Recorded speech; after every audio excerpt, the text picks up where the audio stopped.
तो ब्रेक के बाद एक बार फिर से आप सभी का स्वागत है। बढ़ते हैं आगे और अब बात लोकसभा चुनाव की करेंगे। लोकसभा चुनावों की शुरुआत में हर पार्टी के पास अपने अपने मुद्दे थे, लेकिन आखिरी चरण तक पहुंचते पहुंचते सिर्फ एक मुद्दा बचा है और वो है मुस्लिम आरक्षण, जिसको लेकर हर पार्टी ने अपने अपने दावे हैं, उनके अपनी अपनी बातें हैं। मुस्लिम आरक्षण का मुद्दा ऐसा है कि इसके सहारे मुस्लिम वोट बैंक को साधने की कोशिश तो हो ही रही है, इसी के साथ ही एससी, एसटी और ओबीसी को वोट को भी अपने अपने खेमे में करने की जुगत में हर पार्टियां अपने अपने तरीके से लगी हुई हैं। चुनाव खत्म होने की कगार पर है, लेकिन एक बार फिर शुरू हुआ ये विवाद खत्म नहीं होता हुआ दिखाई दे रहा।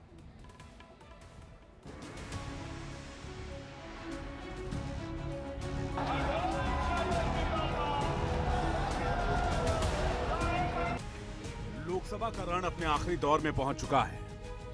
4 जून को 7वें चरण के लिए 8 राज्यों के 57 सीटों पर वोटिंग होगी, जिसके लिए सभी पार्टियां जीतोड़ मेहनत कर रही हैं। जनता को लुभाने के लिए अलग अलग पैंतरे आजमाए जा रहे हैं, जिसमें सबसे बड़ा हथियार आरक्षण है, जो इस पूरे चुनाव में एक बड़ा मुद्दा रहा है। एक तरफ मोदी समेत पूरी बीजेपी इंडिया गठबंधन पर एससी, एसटी और ओबीसी का हक मारने का आरोप लगा रही है, तो दूसरी तरफ इंडिया गठबंधन के नेता बीजेपी पर आरक्षण खत्म करने की साजिश का आरोप लगा रहे हैं।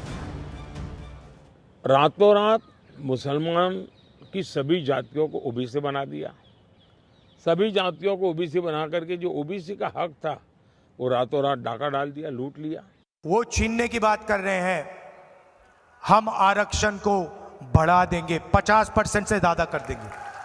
50% के लिमिट को रद्द करके हम आपका रिजर्वेशन, गरीबों का रिजर्वेशन बढ़ाएंगे।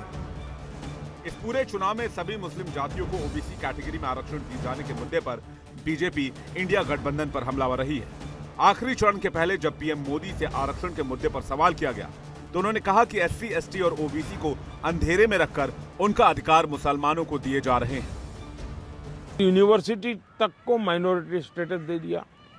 अब दिल्ली में ही जामिया मिलिया जो यूनिवर्सिटी है, उसको उन्होंने माइनॉरिटी बना दिया, उसमें सारे आरक्षण खत्म हो गए।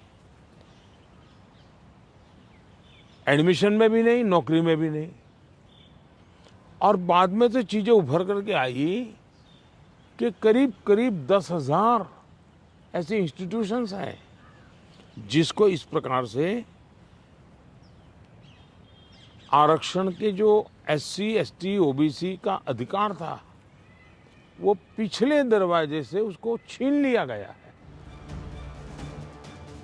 आरक्षण को लेकर मचे सियासी बवाल पर आरजेडी नेता तेजस्वी यादव ने आखिरी चरण में वोटर्स को अपनी ओर खींचने के लिए एक और दांव चला और मुस्लिम ओबीसी जातियों की केंद्रीय सूची जारी करते हुए लिखा कि इन मुसलमानों को गुजरात में भी पिछड़े वर्ग में आरक्षण मिलता है। आरक्षण को लेकर हाँ, हमको जानकारी के लिए प्रधानमंत्री जी के ज्ञान में वृद्धि हो, उनको सही जानकारी मिले, इसलिए हमने जो है फैक्ट्स के साथ, सच के साथ उनको ट्वीट भी किया है और खुला पत्र भी लिखा है। दरअसल इस पूरे चुनाव में बीजेपी ने आरक्षण को बड़ा मुद्दा बनाया और आरोप लगाया कि कांग्रेस की सरकार एससी, एसटी और ओबीसी कैटेगरी के आरक्षण में सेंध लगाकर उन मुस्लिम जातियों को भी इसमें शामिल करना चाहती है जो इस कैटेगरी में नहीं आती। इसके लिए बीजेपी कर्नाटक की कांग्रेस सरकार के फैसले का हवाला देती है। इसके अलावा बंगाल समेत कुछ और राज्यों का भी जिक्र करती है। आरक्षण का मुद्दा इस पूरे चुनाव में बीजेपी ने इसलिए भी उठाया क्योंकि इसका इम्पैक्ट कई राज्यों के विधानसभा चुनाव में देखने को मिला है।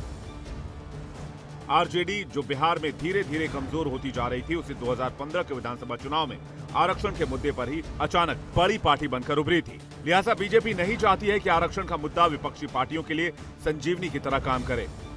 इसलिए बीजेपी ने इस लोकसभा चुनाव में आरक्षण को बड़ा मुद्दा बनाया, जिससे कई दफा विपक्षी दल बैकफुट पर देखे गए।